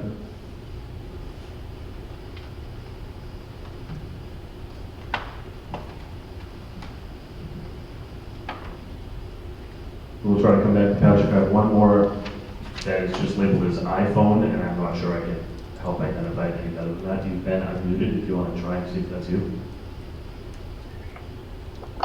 Hi, Sarah Sullivan, 10 Robert Road. I just want to say that I echo Mrs. Goulet's comments and that I stand behind her 100%.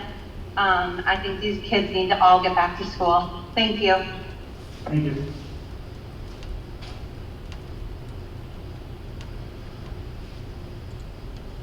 We're going to try Patrick McCall one more time.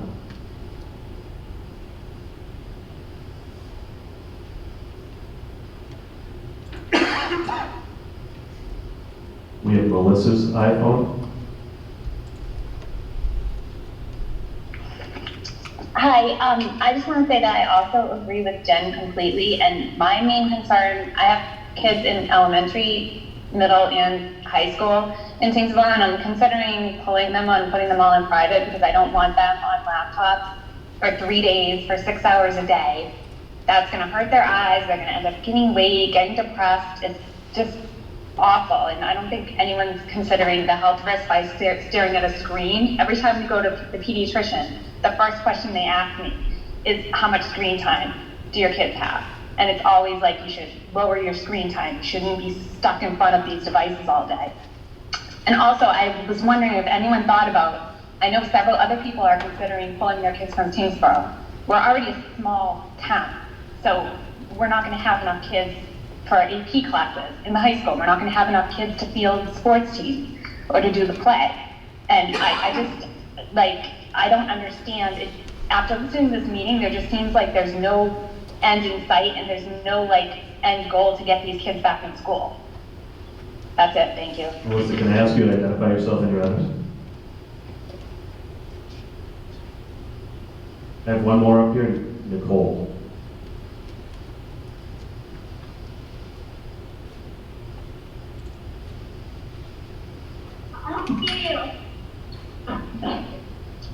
Hello? I just wanted to say that I too Can you say your am name and a address, registered please? nurse at a local hospital, and Excuse me, I am Nicole? on, Can you not say your name and your directly address, on please? the side, but I am in charge of discharging the patients as a case manager, and it is my job to track COVID patients and make sure they are discharged to home safely. And while the numbers are absolutely down, they are down throughout the whole state. There are hospitals that don't have any positive COVID patients. UMass Memorial in Worcester at one point didn't, Winchester at one point didn't. Lowell General, the most recent numbers were there were still 7 positive patients in the community. And so I just think we need to keep that in mind and continue to be aware of that as well. Thank you.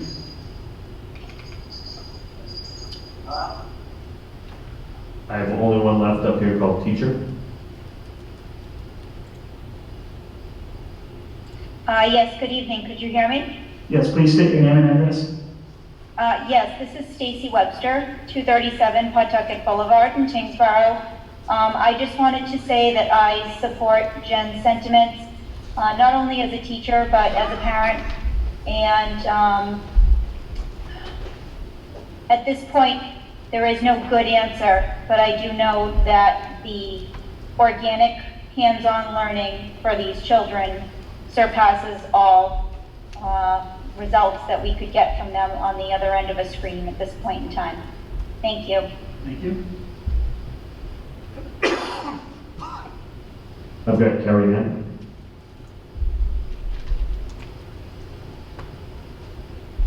Hi, yes, this is Carrie Ann Hayon from 53 Jacques Road in Tyngsborough. I'm wondering if at some point you could share some information on what you have for a plan in terms of clinical oversight. I know there's school nurses, but are you pulling in physicians, infectious disease experts, or otherwise from the surrounding community in order to help weigh in on, any policies or shifts that happen over the course of the disease progression in the local community? Thank you.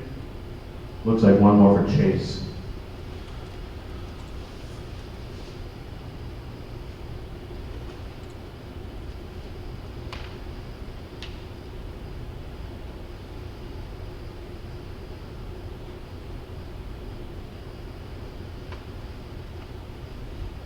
How about Jen Espinola?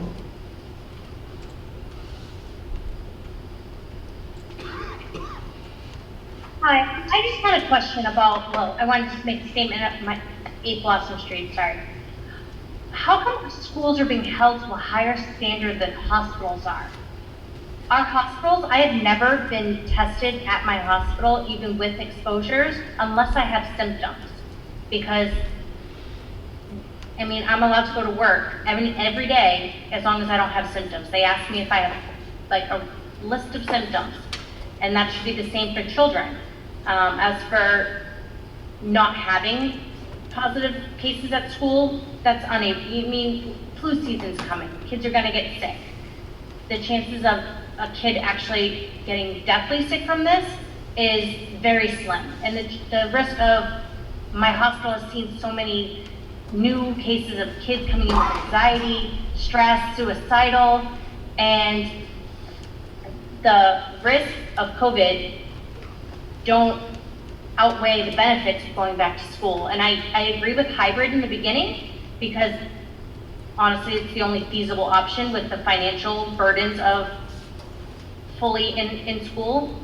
But at least with hybrid we can demonstrate that kids can safely be there and hopefully progress. I hope that we wouldn't have to wait a whole semester because I feel like my children didn't learn anything online. It was all tasks, it was a lot of check off the boxes. So I hope that even if we do go back hybrid, that it slowly be reevaluated very quickly. Thank you. Thank you. Mr. Chair, it looks like everyone who wanted to speak had an opportunity to speak at this point. Excellent.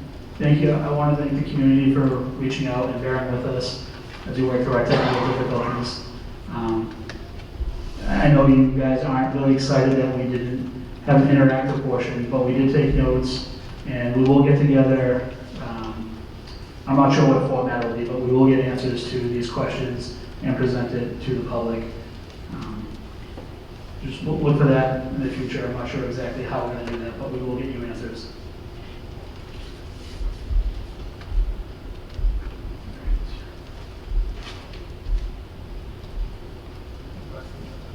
Yeah, so we'll return to item 8E. So at this time, I will seek a motion to approve the final draft of the Tyngsborough Public Schools reopening plan for the 2020-2021 school year to be submitted to DESE by August 10th, 2020. I'll make that motion. I will second. Any discussion? All those in favor? Aye. Opposed? That carries 7-0. Oh, you're opposed? That carries 6-1-0.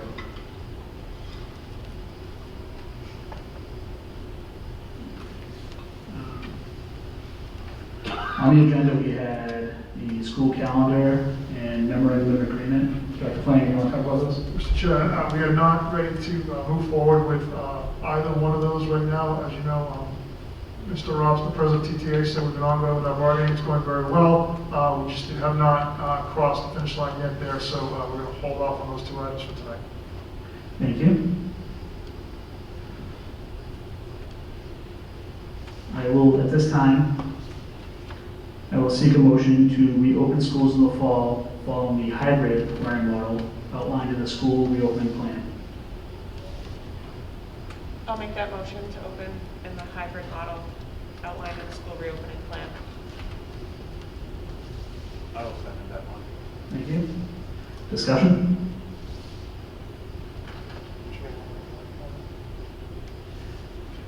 Yeah, do you want to pull one trimester? Yep, so I'll restate my motion. So I'll make a motion to open schools following the hybrid learning model as stated in the school reopening plan for trimester 1 of our 2020-2021 school year. Thank you. I will second that motion. Thank you. Discussion? All those in favor? Aye. Opposed? That carries. That carries 5-0. Thank you. New business. Mr. Chair, in your packet tonight, you'll find the FY19 executive session minutes as approved by our attorney. Annually, it's a housekeeping issue. We send our executive session meetings to our attorney, Mike Long, for review. So they have come back, they've been edited, redacted, and they are ready for your approval. Thank you. I will seek a motion to approve the release of the FY19 executive session minutes. I'll make that motion. Discussion? All those in favor? Aye. Opposed? That carries 7-0. 9B, you have tours update? Mr. Chair, I'd ask that Principal Ogden please come forward at this time as well. So, as I outlined to the committee last week, Mr. Ogden and I had a slight miscommunication in terms of EF tours and looking at that trip. We have a trip scheduled for Austria, Switzerland, and Germany. Mr. Ogden has all the details. Given the fact that right now there are concerns, obviously, for international travel, there are concerns that U.S. citizens aren't allowed, and I think all three of these countries at this point, and the fact that there's a quarantine time limit on all three of these countries, the decision was made to cancel the trip to get as big a refund as possible for Tyngsborough students. That being said, a little brief history. As you know, historically, travel has been an important thing for Tyngsborough Public School students, and we've afforded our students the opportunity to prepay, sort of finance these trips. These trips can be costly, they can go to $3,000. So we sign up early with EF Tours, and our students begin to finance these trips. And then at each September, Mr. Ogden comes before you and gets approval for all overnight trips moving forward. That being said, Mr. Ogden and I made a decision to cancel the trip, and the chain of communication was a little bit backwards, but again, hadn't come to the committee for approval. But we want to just outline some details and explore some options with the committee. We're looking for your input and insight into next steps forward. So at this time, I turn it over to Mr. Ogden. Thank you, Dr. Flanagan. So as Dr. Flanagan said, we did move forward to make the decision to cancel, and that was in the best interest of students and families to get them back in the most amount of money possible. In doing that right now, there are 42 total travels on that, 19 of which were upperclassmen. We're able to move the 23 students that are juniors or sophomores currently to, if we move the trip out to 2022, where we can hopefully once again travel internationally. It would be what we can get back to 19 seniors at this time. The things that we cannot get back currently are listed as the $95 non-refundable deposit, the $165 insurance policy, which I'll explain a little further, and then as well as the $240 cancellation fee. First, we are able to get back that $240 cancellation fee if we're able to find a replacement travelers. I'm very confident we can do this for the 2022 trip, which would then give families back that money. Additionally, we're able to give back using low reward points an additional $120 back to families.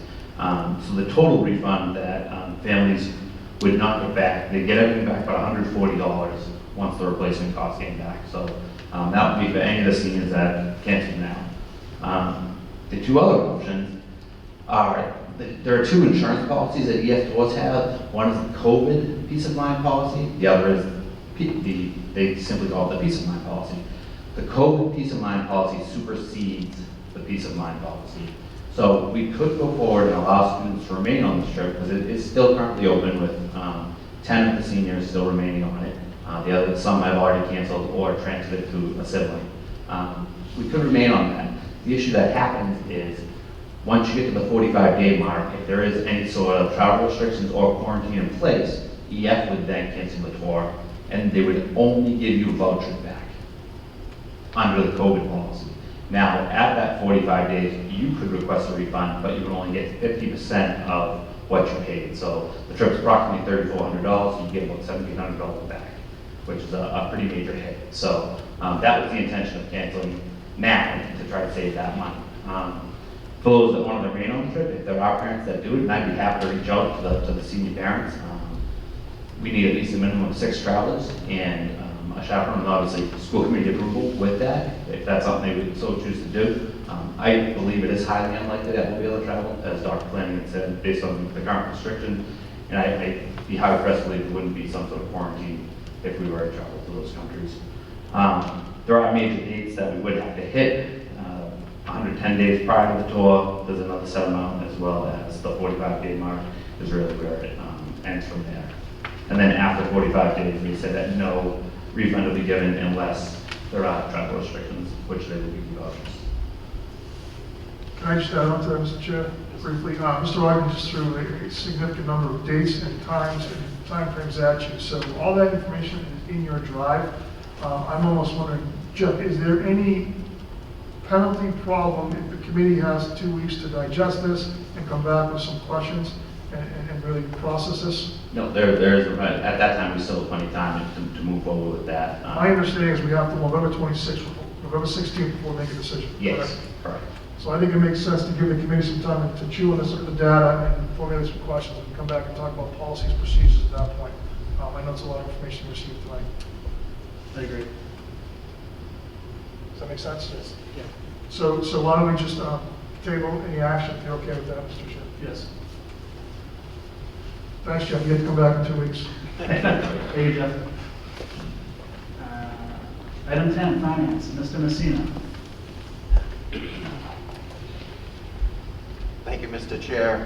In your drive tonight, I presented 7 bill warrants. Warrant numbers, accounts, and amounts are in there. I do have all 7 of those warrants back signed.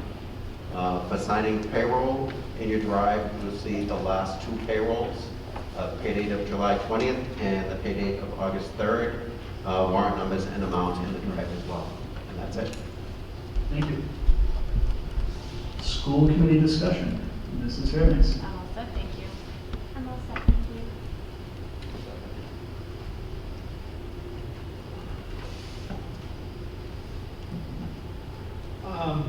I would like to first off thank all of the teachers and parents who sent us their opinions on our decisions tonight. It was very reassuring to see all of the passion that they had on this subject. And I would say probably the responses that I received were split down the middle. Many wanted to come back full-time, 5 days a week, and many wanted some type of full remote or hybrid option. I think at the end of the day, each one of us here needed to make what we thought was the best decision for all of the kids. I know that what we decided here won't satisfy everyone, but I think it will satisfy the vast majority of the children and their educational and social emotional needs. So I wanted to personally thank our administration for all the incredible hard work over the last couple of months, putting these options together for us. I know all of us were a part of different committees, and I think we all went into this very well informed prior to this evening, and I want to thank everyone for their very thoughtful consideration for all the different options. And that's all I have tonight. Thank you. I'm good. Dr. Ranga? All set, thank you. All set, thank you. I'd just like to echo Mr. Mullins' comments and thank our administration, thank our principals, the entire staff. A lot of work went into this, a lot of hours, a lot of late nights away from their own families. Probably the most difficult decision in my 8 years I made this evening. I did. I was in full support of completely bringing our kids back to school, bringing our teachers back to school. Let's get back to a normal life. With all the data, with the expenses associated with that, it just didn't seem feasible. So I thank everybody, and I look forward to getting our kids back to school, if not full-time, at least part-time for now. And hopefully we can move that process forward. So thank you.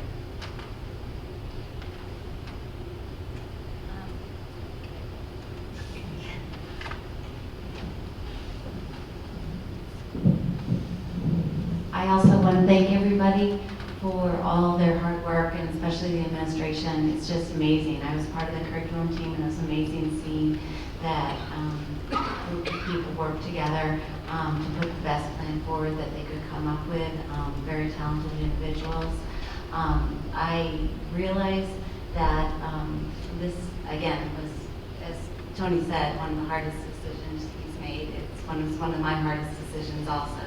But one thing I know about children is they're very resilient. The children will make the best of this.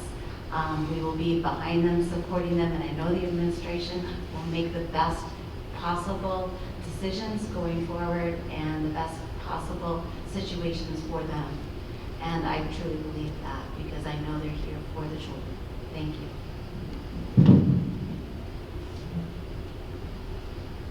Going after Rob and Tony and Julie, I share a lot of the same sentiments. I want to thank the community for your feedback. I've never received so many emails in my town of Tyngsborough or Tyngsborough Public Schools email account. Whether your email was in support of full remote learning, modified in person, or hybrid, or just a question, that feedback was really important. It was also important to hear from the community tonight, and I understand that some of you may have been disappointed in the format of the way that you were able to participate tonight. But as Ryan mentioned, we have taken pretty extensive notes, and we'll do our best to either incorporate some of that feedback if possible, or provide a response to the community as a whole, and not to the individual, but the community as a whole. I know that there's a big population of people that are not happy with the decision, but I hope that everybody understands that, you know, I've had some pretty sleepless nights over it, and I know other people, it's weigh very heavily on others. It was not an easy decision to make that tonight, and it was made in the spirit of providing the best chance for our students.